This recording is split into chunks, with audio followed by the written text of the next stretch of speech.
It seems it's been a while where EV maker Faraday Future has been hanging by a thread. In the past year or so, the company has barely avoided bankruptcy and being evicted from its California headquarters. Following a cash infusion, the company has worked hard to stay afloat, even showing off 2 prototype mules and announcing plans to ultimately offer a sub-$30,000 electric van early this year. So how's it been going since? In March, the company announced that it had received its 3rd funding commitment, bringing its total haul in the prior 6 months to $100 million.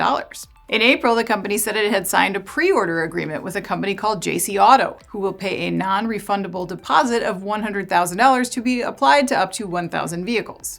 But not all of the news has been as nice.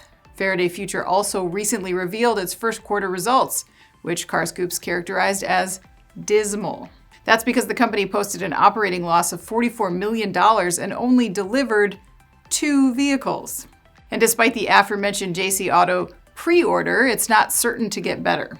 That's because the order is non-binding, and Faraday Future's report admits that the true number could be as little as 2 vehicles sold. Likewise, another pre-order the company had previously announced from Skyhorse Auto for 300 MPVs could be as few as 1. While looking at the glass half full, the company continues to pursue its goal of providing AI-enhanced vehicles, with a plan of producing up to 3 models, the Super One and the FX5, both with price targets of $20,000 to $30,000, and the FX6 at a targeted $30,000 to $50,000 price point.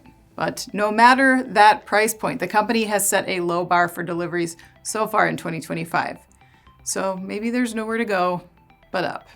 I'm Anna Wells, and this is Manufacturing Now.